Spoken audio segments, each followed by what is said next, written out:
The Tennis Gambling Podcast on the Sports Gambling Podcast Network is brought to you by Fantasy. Sign up with the promo code SGPN to get 50% deposit bonus up to $1K. We're also brought to you by Rhythm, the leader in data-driven picks and props. Get a send-in free trial today by going to sportsgambling.com, which is RATHMM. And welcome, everybody, to the Tennis Gambling Podcast here on the Sports Gambling Podcast Network. It is currently Sunday afternoon, roughly 5 p.m. Eastern Time on December 29th. I'm your host, always, Scott Reichel, once again, going solo for this pod. And it is time to get into the first pair of tournaments for the 2025 season. Yes, it is technically still 2024, but there's going to be some overlap. Point is, we officially ended the 2024 season, and now it's time for the calendar to flip over into the upcoming ATP slate. So looking forward to it. Should be fun. I know we did well in 2024. Let's keep it rolling here for, of course, the remainder of 2024 and the entire 2025. Now, before we get into the actual breakdown of the two events here in Brisbane and Hong Kong, which is the purpose of the episode, do want to quickly recap what happened in the last episode for the final in the next-gen finals match between Fonseca and Tien.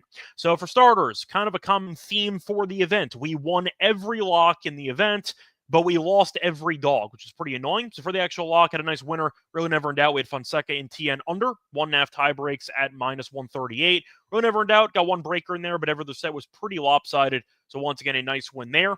For the dog, we ended up expecting Fonseca to win. I was going to potentially take him to win in 4, but decided to just go for the potential, I'd say, marathon match there, which ended up not happening. But either way, point is Fonseca ended up winning, and the match ended up going under as it landed 23. So we ended up getting a couple of sets that were a little bit too lopsided either way, and we ended up getting 4 sets. Picked up a loss there as he matched it to land 23, and we had the over 23.5. I like the money, though, at plus, or the price at plus 175. Didn't get there, as we did lose by a hook. Once again, though, did win every lock in the tournament and did lose every dog. So basically broke even throughout the event. Point is, though, before getting into the actual breakdown of the upcoming events, do you want to quickly talk about Fonseca's run through the actual next-gen finals, because he did not lose a match. He was undefeated. We saw him have a lot of, I'd say, positive signs. In Rio de Janeiro last year, he made a pretty respectable run, and we saw him lose in U.S. Open qualifying, I believe, in the final round. But the point is, he definitely has a lot of talent. He's still very young, and he definitely has top 10 upside. Insane forehand, and it does appear that he's improved his overall serve and his net skills, and that propelled him to an undefeated run here for the next-gen finals title. So props to Fonseca. I'd say the future face of Brazilian tennis, and either way, point is, Fonseca looked really good, and he might be a guy to watch out for in either this year or in the next couple of years, because he is dangerous and he could definitely beat anybody. Might end up cashing a couple of nice plus money prices if you follow him throughout the course of the season. But either way, nice job by him. Tien, I thought, played fine. I just thought Fonseca had too much firepower. Tien's still not a great server, which was his Achilles heel for this matchup. Fonseca did a good job holding, and eventually his firepower created enough opportunities for him to break in each set. So either way, point is, nice job by Fonseca to win the entire event. I believe he won $500K. I think that was the prize, but either way, nice job by him. And he ended up cashing the lock for us, as he ended up having one tie break, which was under the 1.5 in that matchup. Now, besides that, though, do want to quickly remind everyone once again that you can show support for the show by liking and subscribing on YouTube. And also a reminder, you can also leave a rating and a review on Spotify or Apple. So you can't listen to the podcast on YouTube, you can definitely do so still on Spotify or Apple. So keep that in mind. It's actually edited on that platform. But either way, point is, you can still show support by leaving a rating and a review. Plus, a reminder, check out the SGPN merch store. We have a lot of great Tennis Gambling Podcast merch with sweatshirts, t-shirts, and mugs, all high quality, all affordable. So once again, check out the actual website, not just for the tennis show, but for the other shows of the network, whether it involves the college experience, the MLB show, NBA show, you get the point. Plus, a reminder, for the actual SGPN app, you can check out the app. All our picks and podcasts are all available in one place for free. Just type in SGPN into the App Store. Very convenient. Now, time to get into the actual breakdown of the two events here for the upcoming week. Starting off with Brisbane, which of course is going to be taking place in Australia. For this one, recent winner, you might remember Dimitrov actually won its first event in several years, ended up beating Rune in the final. Point is, though, that was the event last year. Then you had a couple of years off because of COVID. Nishikori, though, beat Medvedev. Kyrgios beat Harrison. Let's say, no, we're getting really old here. And Dimitrov won against Nishikori. So, point is, you had one, I'd say, reinstallment of the event after a couple-year hiatus. But Dimitrov got the job done as he ended up beating Rune. Now, for the overall tournament, by the way, I have to at least discuss the fact that we do have quarter odds and markets for this event. We do not have it for Hong Kong. So we are going to get into the quarters for this tournament. Now, starting off with the first quarter, this is going to be the Djokovic quarter, so he is a massive favorite here. He's around minus 300, so keep that in mind. Now, for the actual prices, this is according to Bet365. You have, for the first quarter, sorry, just pulling it up quickly, trying to find it. Djokovic is minus 300, which I mentioned before. Besides that, though, you have Papiron at around plus 7,500. You have Monfils at 12 to 1. Or sorry, I meant you have Papiron at plus 750. You have Monfils at plus 1,200. Arnaldi at plus 1,200. You have Opelka at 14 to 1. Basaveretti look pretty good in next-gen matches. Point is, though, he is 18 to 1. Gomez is plus 2,000. And Hijikata is 2,200. So Djokovic, I think, will win the quarter. Can I give him out at minus 300? Absolutely not. That's not this type of show. So point is, I'm not going to give out Djokovic, even though I do think he is going to win the quarter. So getting into the actual draw here for everyone involved. So for the Djokovic path, it is pretty favorable. Does have Hijikata in the first round, massive favorite. Then either Basaveretti or Monfils. Pretty fun potential second round matchup there between Djokovic and Monfils, because that's one of the most lopsided head-to-head matchups of all time. Monfils, I believe, is 0-18. I think, against Djokovic. It's something insane. Point is, though, it's the most lopsided head-to-head matchup of all time, and it might end up adding another installment to it in the second round, so keep that in mind. But the point is not picking Basaveretti, not picking Monfils, and not picking Hijikata. Now, Opelka, I think, could be interesting. The point is, though, he was really not great last year. Made a respectable run in Newport, and after that, he kind of fell off a cliff. So, don't really like him. Gomez isn't very good, so I'm not going to pick Opelka in that spot. Now, you have Arnaldi against Papiron, which could be interesting, because Papiron won a 1,000 title last year. He actually had a very good year, and he beat Djokovic, you might remember, in the U.S. Open. So, he did see him win the last meeting against Djokovic, which I think could pay some dividends here. Arnaldi, I think, solid, and the head-to-head history between Papiron and Arnaldi is pretty dicey, actually. Pretty even, a lot of deciding sets. But I think for the price, I am going to go with one guy, because I'm disqualifying Djokovic. I feel like the rule we have here on the show is that if it's anything above, I'd say minus 180, I'm not really going to give it out. Maybe minus 200. I'm going to mention if I think he's going to win the quarter, but I can't give that out. There's no value. So based on that, I'm kind of eliminating everybody besides Papiron at plus 750. I think it's a good price. Arnaldi could be a tough matchup in the first round. I do think that Papiron's a bit more consistent than Arnaldi. Opelka's been kind of a mess since coming back from injury. Gomez hasn't been very good either, mostly a challenger guy. And he should, once again, probably lose to Djokovic, but 750 is a good price. I'm going to go with that as my only pick there for the first quarter of this event. Anyway, moving on into the second quarter. By the way, I see a comment here from Jason wondering if I was going to be dropping an episode. Apologies that the episode's coming out late. I am aware that technically the match has started already. You had one match yesterday between Vukic and Goffin, or I should say this morning, and Vukic did win. The matches do start in a couple hours. I was going to record on Sunday morning, but unfortunately I did have a family obligation, so I was not able to actually record. So now I have to record a couple hours before the actual matches. Apologies in advance. Future episodes will be more timely. Apologies, but I had to get the episode up before it was too late. Anyway, moving on to the second quarter here in Brisbane. This should be a fun quarter because the favorite here is about plus 300, which should be a bit chaotic. Tiafoe at plus 300. You have Pericard at plus 333. Mensik is 400. You have Kyrgios, who's back from retirement, at 500. You have Korda, who's at 500 as well. You have Kaza, who's around 10 to 1. You have Kukushkin at plus 2,000. You have Walton at plus 2,200. Now, for the actual draw, for this actual section, very fun overall quarter. I do think it's actually as open as the odds suggest. You have Tiafoe against Walton, who he should beat, but it's in Australia, so you never know with the home crowd guy being Walton. Maybe he gets the job done. And Tiafoe, who knows, is a bit of a head case, so that could be maybe interesting. Pericard against Kyrgios should be a fun matchup, but the point is you're looking at the bottom end of the quarter. Think it is a pretty tough road for anybody. You have Korda, who's fresh off of elbow surgery. We'll see how he looks. We're not sure. Kaza, who was very good to start last year, kind of hit a wall, but he did pick it up a little bit at the end of the year, beat Cilic, I remember, in straight sets. But I think you're looking at Kaza and Korda having a fun matchup where I can't really take either guy to win the quarter because I don't know what to expect, and that could be a very tough even matchup. You have Mensik, who I thought was pretty rough in the next-gen finals based on results, but a lot of these sets ended up going to tiebreaks in the 4-3 variety, and he lost a lot of them. So I thought Mensik played well. He just couldn't win enough 4-3 tiebreaks. But the point is, I think that he is definitely dangerous to make a run. Tiafoe, I can't back because you know my thoughts on Tiafoe. I think he's a head case. Now, Kyrgios is interesting because he has the game that translates well to Brisbane, but he hasn't played any matches since basically last year. And you're looking at his recent matches. He had a one-set exhibition against Rublev about a week and a half ago. He lost 6-4. Thought he looked fine. It was an exhibition. I can't really read much into it. I did watch some of the highlights from that matchup. The serve looked not as good as usual, which was expected. The movement was fine. I thought the overall strokes were fine. It's an exhibition. I can't read into it. Point is, based on it being his first event in a long time, I'm not picking Kyrgios to make a deep run in his first event back in a long time. Can't do it. I'll pass on those. So once again, my choices, though, for the second quarter, if I end up tossing out Tiafoe and I toss out Kyrgios and I kind of go accordingly, I have Pericard at plus 333, and I have Mensik at 4-1. Like both players, think their serves can do damage here. Pericard is very dangerous because I don't think anybody can actually break him, which we saw last year.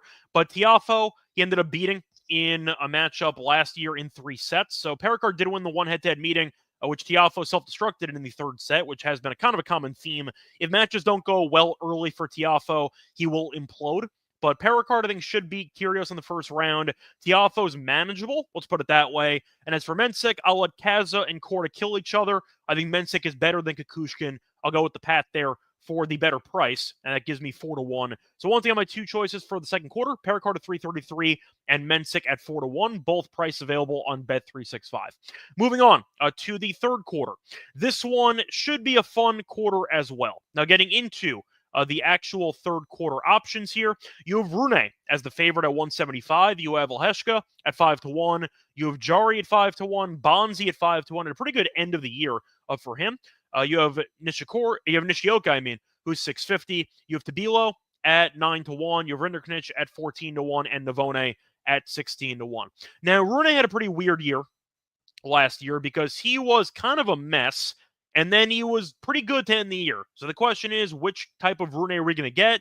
The answer is, I have no damn idea. Now, the problem that you have for Rune in this section is the fact that he's against Leheshka in the first round, which is one of the tougher draws you could get in the first round. So I don't want to take Rune based on how difficult that Leheshka match could be. Leheshka, I think, is a very solid up-and-coming player, and Rune did beat Leheshka at the end of last year, but I think that Leheshka could have something for Rune in this matchup. So I'm going to stay away from both guys. I think it's pretty tough for both guys path-wise to have a matchup against each other in the first round. So I'm going to pass on Rune in this one. Point is, though, I think I am going to go with a couple of options that are intriguing in the top end of the quarter. Now, one of them is going to involve a guy that I kind of swore off of last year, who was really bad, but I'm hoping that this is an environment and a draw for him to actually perform well in. I'm going to go with Jari at 5-1. Now, main reason, his path is very favorable. He has a Navone in the first round, which we know is a very favorable draw because Navone is not a great hardcore player. Got better as the year went on, but Jari should, assuming he's healthy, beat Navone based on firepower and based on Navone being a really bad server. So Jari, I think, has some value. He has Tabilo or Bonzi in the second round, which could be interesting. And after that, once again, Rune and Leheshka, I think, could end up winning this quarter, but not exactly the draw I want. So I am going to go with two longer shots. I'm going to go with Jari at 5-1 and Bonzi at 5-1. And I'm hoping some chaos ensues there with Rune and with Leheshka, and that we might end up getting some chaos. If you want Nishioka or Rinderknech, you can go for it. I think that Leheshka or Rune would beat either guy. So not going to go with those two options, but based on how difficult the draw is for Leheshka and for Rune, I'm going to stay away from those guys. I'm going to go with the other side of the quarter. I'm going to go with Bonzi and Jari at 5-1 apiece as my options. For the last quarter, though, this is the Dimitrov quarter. Should be a pretty top-heavy quarter, though, because Dimitrov is around plus 150. You have Berrettini, who is around plus 300. Vukic is 450. You have Thompson at 650, Mickelson 650, O'Connell at 18-1, and Hanfman at 18-1. Now, Vukic did win his first match against Goffin, and of course, he does have the home crowd advantage being Australian. However, I think the talent's too good here for the main guys. Berrettini had some question marks, but he ended up having a great clay run last year. And then at the end of the year, he completely dominated the Davis Cup. And we saw Musetti lose early in the Davis Cup, and they decided to flip it, and they ended up putting Berrettini in the singles section. He was great. So I do think that Berrettini looks sharp on hardcore to end the year, and I think that's going to bode well for him here in this event. Now, Thompson, I will admit, is not a great overall first-round matchup for him, or I should say it's not an easy pushover. I think Berrettini should win, so I think that he'll be able to get the job done here against Thompson, but I think that you're looking at him probably beating Mickelson or O'Connell in the next round. So I think if Berrettini gets by Thompson, should have a pretty decent path of facing off against Dimitrov in the potential quarters. So with that being the case, I'm going to go with pretty, I'd say, simple chalk here. I'm going to go Dimitrov at 150, and I am going to go with Berrettini at 3-1. Thompson, I thought about it, had a good run last year, beating Nadal, you might remember. But the point is, I do think you're looking at Berrettini being a bit too, I'd say, explosive with the forehand. I think that Thompson's going to have a hard time of actually breaking through that. I think it might be competitive, but I think that Thompson will not beat Berrettini and Dimitrov. So I'm going to go with both guys here. Give me Thompson to lose to one of these two guys. Give me Dimitrov at 150, and give me Berrettini at 3-1 as my two choices for the fourth quarter. So once again, my picks here for the quarters here in Brisbane. First quarter, going to skip Djokovic, but I think he's going to win the quarter. No value, though. Give me Pyron at 750. For the second quarter, give me Perricard at 333 and Mensik at 4-1. For the third quarter, I am going to go with two longer shots. Give me Jari at 5-1 and Bonzi at 5-1. And for the last quarter, I am going to go with Dimitrov at 150 and Berrettini at 3-1. Now, for the outrights, for the actual event to win the event, going through the actual odds here, Djokovic is around -110. These are on DraftKings, by the way. Rune is 7-1. Dimitrov 7-1. Berrettini 14-1. Tiafoe 18-1. Lehecka 20-1. Perricard 20-1. Kyrgios at 22-1. You have Korda at 22-1. You have Papiron at 25-1. You have Jari at 30-1. Mensik at 30-1. Thompson at 35-1. Monfils at 40-1. You kind of get the point. So, a couple guys I am going to toss out based on principle. I am not going to back Korda, and I am not going to back Kyrgios. I'm not backing guys off of long layoffs to have a good run. I'm just not going to do it.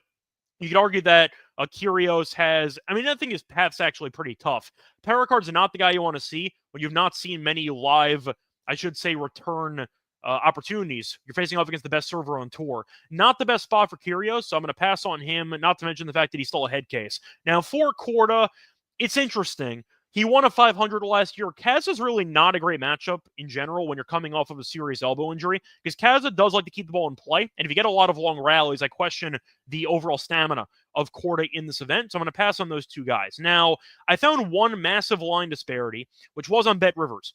Djokovic, I found -125, I found -110. Bet Rivers had +148. Sure. That's a hell of a bargain. I'll take that blindly for the actual line differential, not to mention the fact that Djokovic does have a pretty favorable draw here in Brisbane. I'm going to go Djokovic at +148. Now, for the other options, I'm going to go Dimitrov, defending champion, at 11-1. Like his overall path, Dimitrov, I think, can definitely get by unscathed here. For the actual path, though, is on the other side of the bracket as Djokovic, which could set up a good final. But the point is he is Hanfman in the first round. He has Vukic in the second round. Then either Berrettini or Thompson most likely.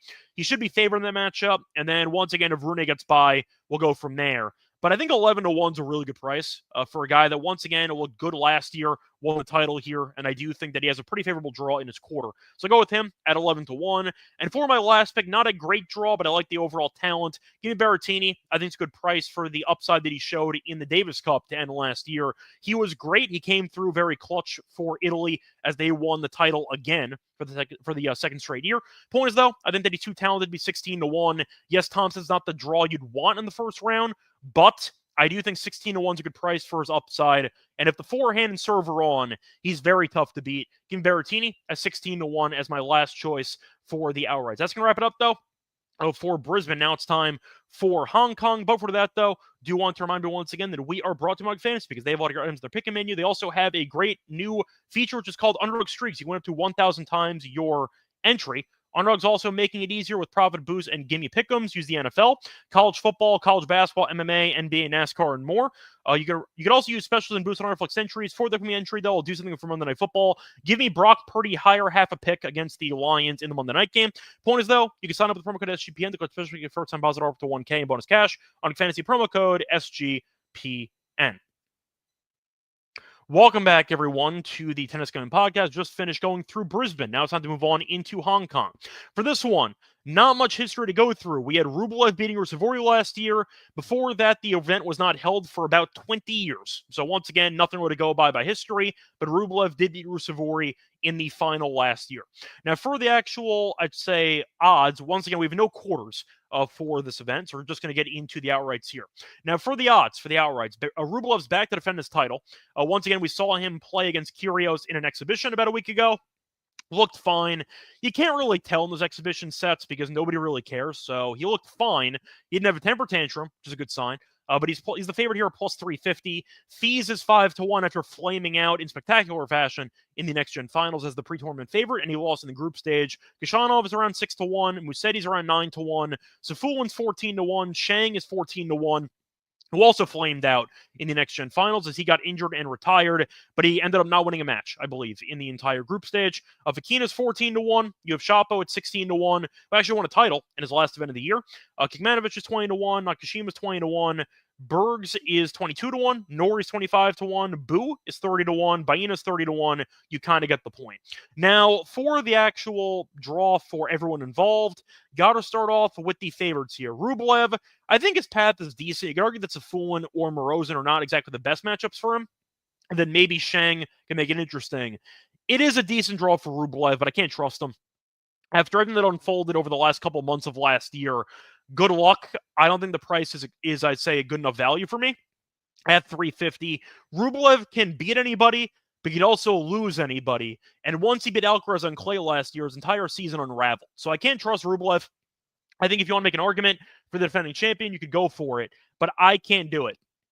I think he's definitely too vulnerable to, I'd say, being upset by anybody if he mentally collapses again. So I'm going to pass on Rublev, even though the draw is decent. Now, fees, I have to mention, because even though he did lose in the group stage of the next-gen finals, his draw is very, very easy. Like, insanely easy. So he has a bye in the first round, then Bergs or a qualifier. So fees should be a decent favorite in that matchup. Then either Darderi, Kekmanovic, Muller, or a qualifier. So once again, he's kind of walking into the quarters here. And then he has a matchup against either Musetti or maybe Borges in the quarters. So once again, I kind of have to go with fees here. Even though he's a head case and he occasionally will show up and play great tennis while mostly underachieving, 6-1 for a draw that easy is kind of a joke. Fees, once again, has a bye, Bergs, and then maybe Kekmanovic, and that's his path to the quarters, which is just really easy. So I'll go with the fees for the actual draw. I think 6-1 is a very, very good price for a guy that when he's actually on can definitely beat the field here. But if he's walking into the quarters and beyond, I think it's a lot of value. At 6-1, I'll go with him as my first choice. For the second one, I'm going to go with a guy who definitely is dangerous on any hard court, and his draw is not the easiest, but I do think he's definitely the most talented guy here in this quarter. I am going to go with Khachanov at 650. This is where he tends to shine, whether it involves the Australian Open, the U.S. Open, or even the events leading up to the U.S. Open, or even the Australian Open. Point is, though, Khachanov is, I don't want to say a hardcourt specialist, but he's very good on hardcourt when he's healthy, and I think that his path is not that bad. Now, Shapo played well to end last year. Will that carry over? I don't know. Matchup against Nishikori in the first round, which is not easy. I think Khachanov can feast on the scraps. Now, in the bottom of the quarter, you have Nakashima, Sonego, Nori, and Tien. Very difficult. They should all kill each other, but Khachanov, I think, has a pretty decent path, and that his matchup in the quarters would be against Rublev, which I think he can win. So I think 650 is a good price shopping around for a guy that's won a bunch of hardcore titles, a guy that is usually pretty consistent, and a guy that I think has a pretty good serve that can win him some free points. But give me Khachanov at 650 to look sharp here in this event. And for the last one, I'm going to go with the guy who I think is not the greatest hardcore player, but similar to my argument for fees, the bottom half of the draw is an absolute joke. I just mentioned how Kashanov's draw is pretty difficult at 650, and Rublev's draw, I think, is not bad. The point is, though, Rublev against Kashanov or Nakashima in that quarterfinal matchup could be tricky. So I think you're looking at a spot where, in that semifinal matchup, I'm going to go with the guy for value in the bottom end of the bracket. I'm going to go with Musetti at 10-1. Is he a great hardcore player? No. He's fine. Made a final last year, lost to Shang. But the point is, Musetti's draw is also a joke. He has a bye, then either Baena or a qualifier, then Borges, Boo, Munar, or Fakina. You get my point.